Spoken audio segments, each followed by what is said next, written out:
अस्सलामुअलैकुम student of class 8। हम 2.2 से रिलेटेड ये रिमेनिंग आखिरी क्वेश्चन हम कर चुके थे, सिंप्लीफाई द फॉलोइंग।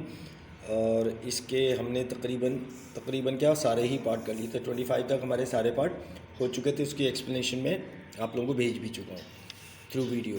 ठीक है, अब हम आ रहे हैं एक्सरसाइज 2.3 पे। 2.3 में हमने simplify by rationalising the denominator. यानी डिनोमिनेटर डिवीजन में जो चीज़ है इसको रैशनलाइज करना है। रैशनलाइज करने का मतलब होता है कि उसको रूट से आज़ाद करना है, इंडिपेंडेंट ऑफ रूट करना है। क्लियर? हमने इसको सिंप्लीफाई भी करना है और डिवीजन में हमें रूट नज़र नहीं आना चाहिए। हमारे आंसर की ये रिक्वायरमेंट है। क्लियर? तो हम रूट भी हटाएंगे और जहाँ तक हो सकेगा हम इसको सिंप्लीफाई करेंगे, सॉल्व करेंगे। ठीक है, इसका पार्ट नंबर 1 है √2 डिवाइडेड बाई √3। इसको हमने सॉल्व किया है। मैं आपको दिखाता हूँ सोल्यूशन और आपको एक्सप्लेन भी करता हूँ। ठीक है,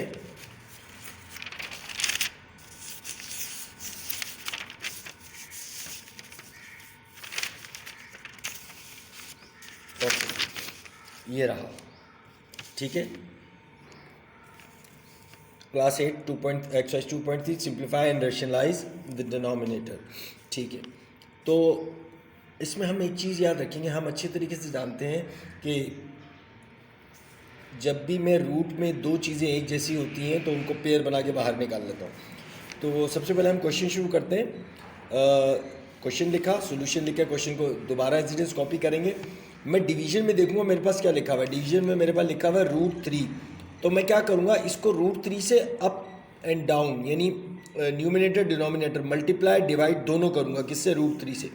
मैंने यहाँ लिख दिया by multiplying and dividing by √3। ठीक है, यानी √3 से मैंने पहले तो 2/√3 एज इट इज लिख दिया और इसको √3 से मल्टीप्लाई कर दिया और √3 से डिवाइड भी कर दिया। दोनों ही काम मैंने कर दिए। क्लियर?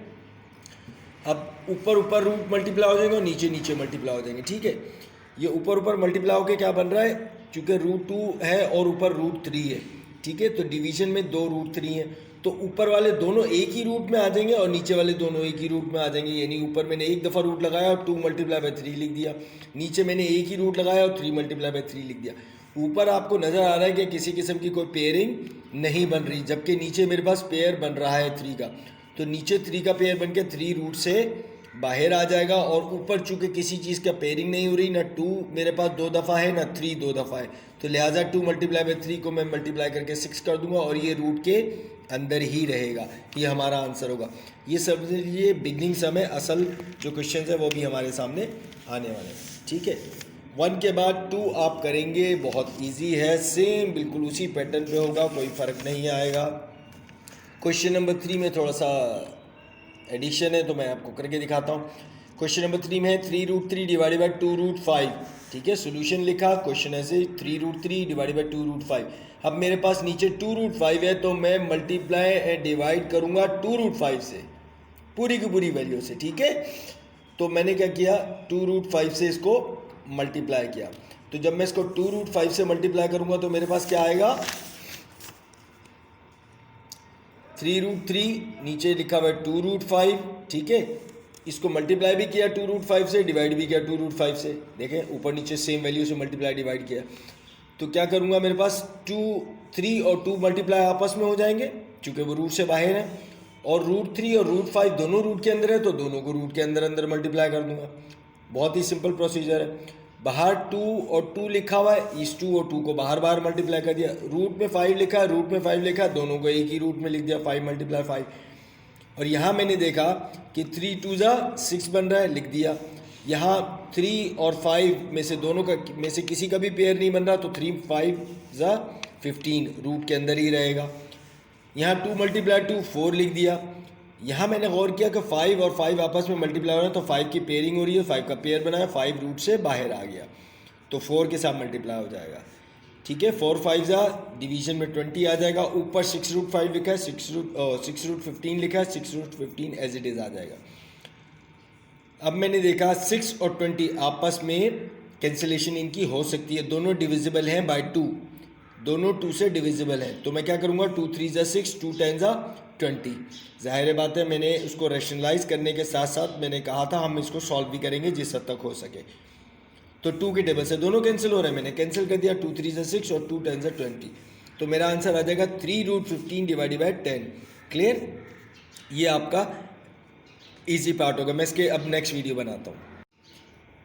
ओके स्टूडेंट, अब इसका पार्ट नंबर 1 और 3 मैं कर चुका हूँ। ठीक है, पार्ट नंबर 1 भी हम कर चुके हैं, और यानी पार्ट नंबर 1 कर चुके हैं और पार्ट नंबर 3 कर चुके हैं। ठीक है, पार्ट नंबर 4 चूँकि थोड़ा सा 3 के फ़ौरन बाद वाला ही है, लेकिन मैं कर रहा हूँ इसको क्योंकि इसमें थोड़ा सा कुछ क्वेश्चन में चेंजेस है। ठीक है, क्वेश्चन नंबर 4 मेरे पास लिखा हुआ है इधर √90 डिवाइडेड बाई √15। तो मैं इधर क्या लिखूँगा, क्वेश्चन लिखा मैंने, क्वेश्चन नंबर 4 √90 डिवाइडेड बाई √15। तो √90 डिवाइडेड बाई √15 सोल्यूशन लिख के इस क्वेश्चन को कॉपी किया, नीचे चूँकि डिवीजन में √15 है तो मैं मजबूर हूँ, हम we are bound to multiply and divide by √15, multiply and divide by √15। मैंने वही लिखा जो मैं करने वाला हूँ। पहले क्वेश्चन को ऐसे कॉपी कर दिया, 90 divided by √90 divided by √15 multiply √15 divided by √15 as it is लिख दिया। अब दोनों रूट के अंदर है, वही प्रोसीजर है, एक ही दफ़ा रूट लगाया, 90 मल्टीप्लाई बाय 15 लिख दिया, नीचे एक ही दफ़ा रूट लगाया, 15 मल्टीप्लाई बाय 15 लिख दिया। चूँकि 15 का यहाँ मेरे पास पेयर बन रहा है तो 15 तो पेयर बन के नीचे बाहर आ जाएगा। 90 के और 15 के मैं फैक्टर्स निकालूंगा, जो कि फैक्टर्स ये रहे। 90 के फैक्टर्स 245 यानी 2 4 ज़ा 8, 2 5 ज़ा 10, 90 हो जाएगा। फिर 3 15 ज़ा 45, 3 5 ज़ा 15, 5 1 ज़ा 5। ठीक है, ये 90 के फैक्टर्स हो जाएंगे 2 3 3 एंड 5, और 15 के फैक्टर तो आपको अच्छी तरह पता है, 5 3 ज़ा 15 और 3 1 ज़ा 3। तो 15 के फैक्टर 5 1 3 हो जाएंगे, बाकी 90 के फैक्टर्स वो नज़र आ रहे हैं। तो 90 की जगह मैंने लिखा 2 3 3 एंड 5। देखें 2 3 3 एंड 5, ये 90 हो गया। ये यहाँ तक 2 3 3 एंड 5 तक 90 हो गया। 90 के बाद आपका 15 है, 15 को मैंने लिख दिया, 5 मल्टीप्लाई बाई 3 को 15 लिखा जा सकता है।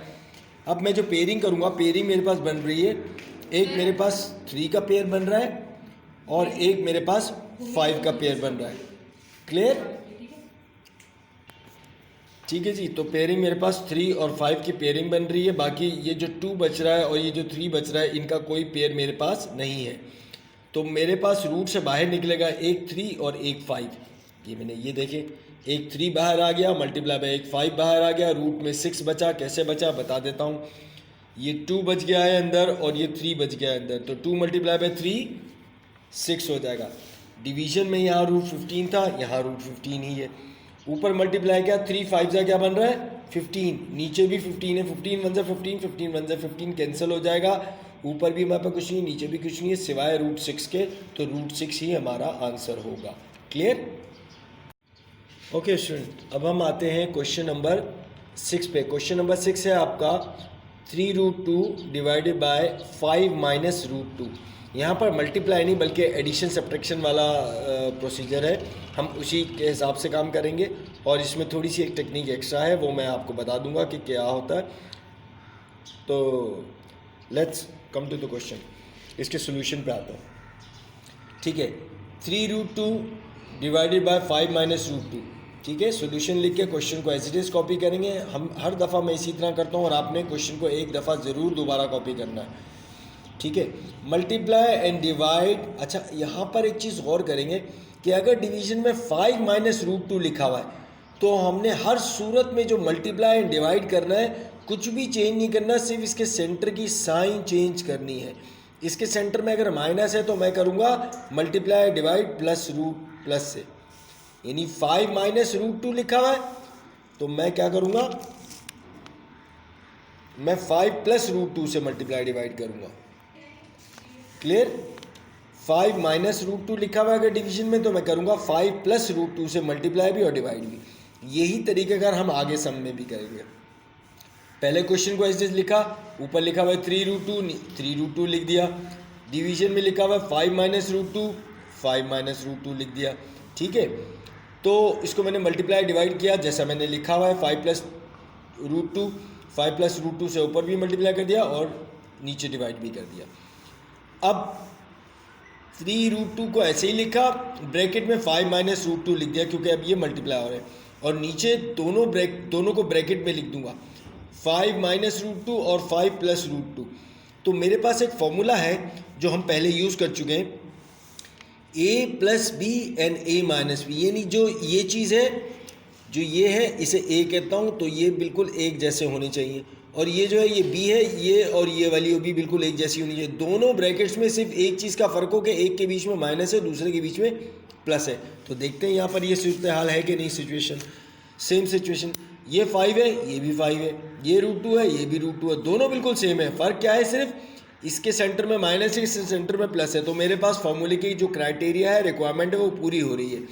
तो ये बेसिकली लिखा हुआ है a माइनस बी और a प्लस बी, ठीक है।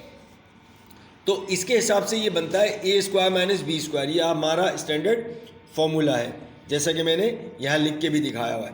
क्लियर। तो अब क्या करूँगा भाई मैं, ठीक है, फॉर्मूला लिखा हुआ है, ये फॉर्मूले के हिसाब से मैं काम करूँगा।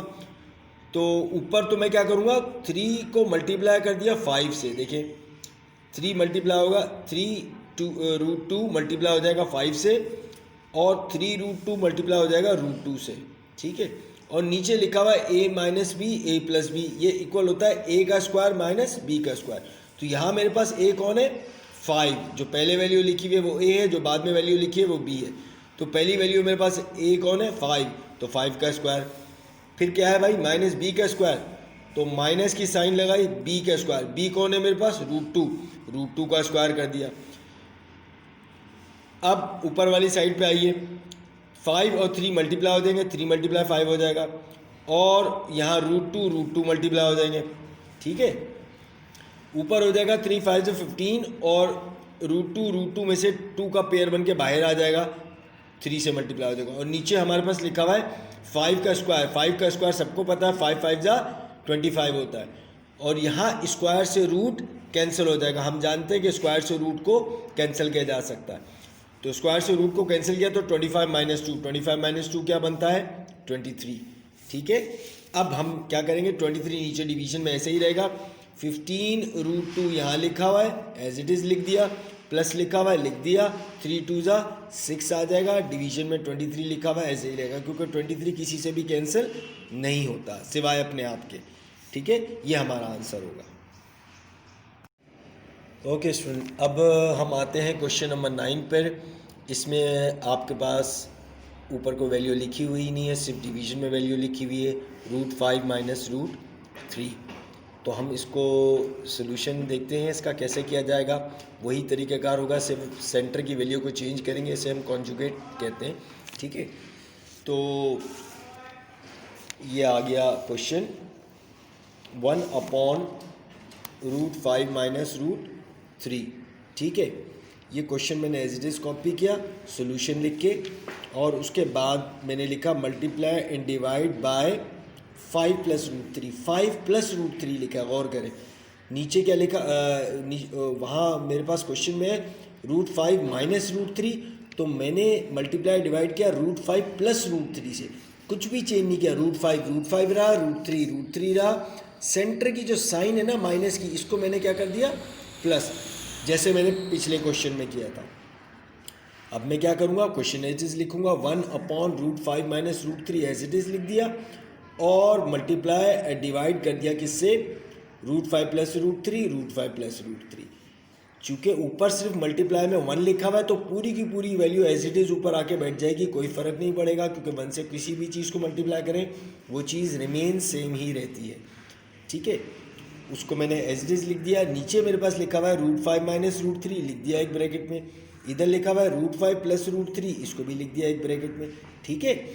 अब मैं फॉर्मूला लगाऊंगा कि √5 और √5 दोनों सेम है, √3 और √3 दोनों सेम है, इसके बीच में माइनस है, इसके बीच में प्लस है, इतना फ़र्क है। यहाँ पर भी देखें a और a सेम, b और b सेम, सिर्फ माइनस और प्लस का फ़र्क है। तो ये फॉर्मूला है a minus B a plus B equal होता है किसके, a square minus b square के। मैंने लिख भी दिया है कि ये फॉर्मूला है स्टैंडर्ड, ठीक है। तो इसके हिसाब से मैं क्या करूँगा, इधर a का स्क्वायर कर दूँगा, इधर b का स्क्वायर कर दूँगा। यहाँ a मेरे पास है √5, देखें √5 का स्क्वायर किया मैंने। यहाँ b कौन है मेरे पास, √3 का स्क्वायर किया मैंने। ऊपर कोई चेंजेस नहीं है, जैसे लिखा हुआ था वैसे ही लिखा हुआ है। यहाँ स्क्वायर से रूट कटा और यहाँ भी स्क्वायर से रूट कटा, तो डिवीजन में मेरे पास बचा सिर्फ 5 और यहाँ पर बचा माइनस का 3, कोई फ़र्क नहीं है। तो √5 प्लस √3 ऊपर का एज इट इज़ आया, उसमें कोई चेंजेस नहीं है, कोई वर्किंग ऊपर नहीं हो रही। 5 माइनस 3 निकाला तो हमारे पास आंसर आया 2, ठीक है, और यही हमारा आंसर होगा। क्लियर? और होप कि आप इसको अच्छे से समझ गए होंगे, और अगर मज़ीद कुछ प्रॉब्लम आए, आप जो रिमेनिंग सब मैंने छोड़े हैं उसे आप खुद से कोशिश करेंगे, खुद ही ट्राई करेंगे, और आपने इसको करना है। और जहाँ कहीं प्रॉब्लम आएगी, जहाँ आपको मुश्किल पेश आए, वहाँ आप मेरी वीडियो से हेल्प लीजिए और दोबारा से प्रैक्टिस करके इसको कर लीजिए। ठीक है, गुड लक।